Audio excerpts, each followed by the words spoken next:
भारत और रूस के बीच रक्षा सहयोग हमेशा से गहरा और रणनीतिक रहा है।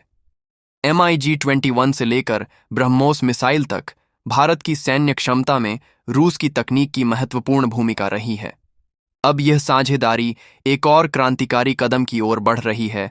S-500 प्रोमेटी एयर डिफेंस सिस्टम की भारत में खरीद, उत्पादन और संभवतः निर्यात तक का प्रस्ताव। S-400 ट्रायम्फ सिस्टम के 5 स्क्वाड्रनों की तैनाती के बाद अब भारत ने रूस के और भी उन्नत एयर डिफेंस सिस्टम S-500 में गहरी रुचि दिखाई है। यह कदम भारत की वायु रक्षा को गंभीर चुनौतियों से निपटने में मदद करेगा, विशेषकर चीन और पाकिस्तान की मिसाइल तथा एयरफोर्स क्षमताओं के खिलाफ। S-500 प्रोमेटी, जिसे रूस की रक्षा कंपनी अल्माज एंटे ने विकसित किया है, दुनिया के सबसे आधुनिक air and missile defence systems में से एक है। यह सिस्टम न केवल पारंपरिक हवाई हमलों को रोकने में सक्षम है, बल्कि यह हाइपरसोनिक हथियार, स्टेल्थ फाइटर जेट्स, बैलिस्टिक मिसाइलें और यहां तक कि लो अर्थ ऑर्बिट में मौजूद सैटेलाइट्स को भी टारगेट कर सकता है।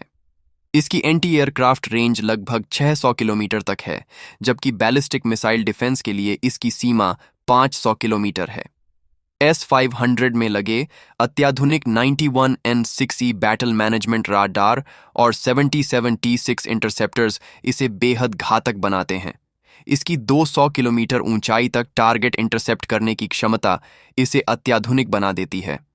भारत की भौगोलिक स्थिति और क्षेत्रीय तनावों को देखते हुए एक multi layered air defence network की आवश्यकता पहले से कहीं अधिक बढ़ गई है। चीन के पास DF-21D और DF-26 जैसे हाइपरसोनिक मिसाइल हैं, जबकि पाकिस्तान बाबर क्रूज मिसाइल और अब्दाली बैलिस्टिक मिसाइल जैसे हथियार विकसित कर रहा है।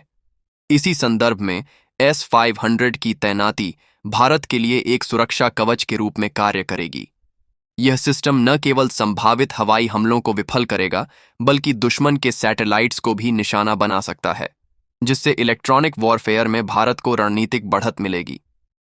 भारत द्वारा 2021 में S-400 की पहली यूनिट्स को शामिल किया गया था, जिन्हें प्रमुख रणनीतिक क्षेत्रों में जैसे दिल्ली NCR और पश्चिमी उत्तरी सीमाओं पर तैनात किया गया। 2025 के मई महीने में हुए ऑपरेशन सिंदूर के दौरान S-400 ने अपनी क्षमताओं का जबरदस्त प्रदर्शन किया, जब पाकिस्तान ने चीनी JF-17 ब्लॉक 3 और J-10C जैसे जेट्स PL-15E मिसाइलों से लैस कर भारत पर हमला करने का प्रयास किया, तो S-400 ने सुदर्शन चक्र बनकर उन्हें हवा में ही तबाह कर दिया। अब जब भारत S-500 को अपनाने की दिशा में बढ़ रहा है, तो यह हमारी वायु रक्षा रणनीति को एक नए स्तर तक ले जाएगा। रूस इस सिस्टम को भारत के साथ गवर्नमेंट टू गवर्नमेंट डील के तहत पेश कर रहा है, जिसमें टेक्नोलॉजी ट्रांसफर और भारत में को प्रोडक्शन शामिल है। इस प्रस्ताव के जरिए भारत S-500 सिस्टम के कई महत्वपूर्ण हिस्सों का उत्पादन कर सकेगा, जैसे राडार सिस्टम, इंटरसेप्टर्स और कमांड यूनिट्स।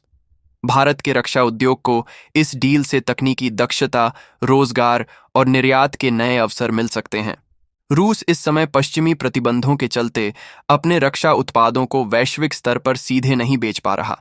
ऐसे में भारत एक स्ट्रैटेजिक निर्यात हब बन सकता है, खासकर उन देशों के लिए जो रूस से सीधे खरीद नहीं कर सकते, लेकिन अत्याधुनिक एयर डिफेंस सिस्टम्स की तलाश में हैं। भारत पहले ही आर्मेनिया को Pinaka multi barrel rocket system बेच चुका है और सऊदी अरब, इंडोनेशिया, वियतनाम जैसे देशों में भी भारतीय हथियारों की मांग बढ़ रही है।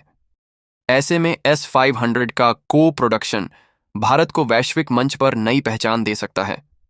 भारत ने पहले ही S-400 की 2 और स्क्वाड्रनों के लिए इच्छा जताई थी, लेकिन रूस यूक्रेन युद्ध और प्रतिबंधों के चलते उनकी डिलीवरी में देरी हुई है।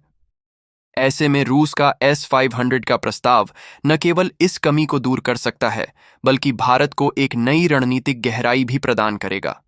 इससे भारत को केवल तकनीकी लाभ ही नहीं, बल्कि समय के लिहाज से भी एडवांस सिस्टम मिल सकता है, जो आने वाले वर्षों में चीन पाकिस्तान की साझेदारी के खतरे को संतुलित करने में मदद करेगा। S-500 प्रोमेटी सिर्फ एक एयर डिफेंस सिस्टम नहीं है, यह भारत की सुरक्षा रणनीति, औद्योगिक क्षमता और अंतर्राष्ट्रीय भूमिका को नया आकार देने वाला कदम है। यदि यह डील फाइनल होती है, तो भारत न केवल अपने दुश्मनों से बेहतर तैयारी के साथ निपटेगा, बल्कि एक डिफेंस मैन्युफैक्चरिंग सुपर पावर के रूप में भी उभरेगा। तो दोस्तों, आपका क्या कहना है?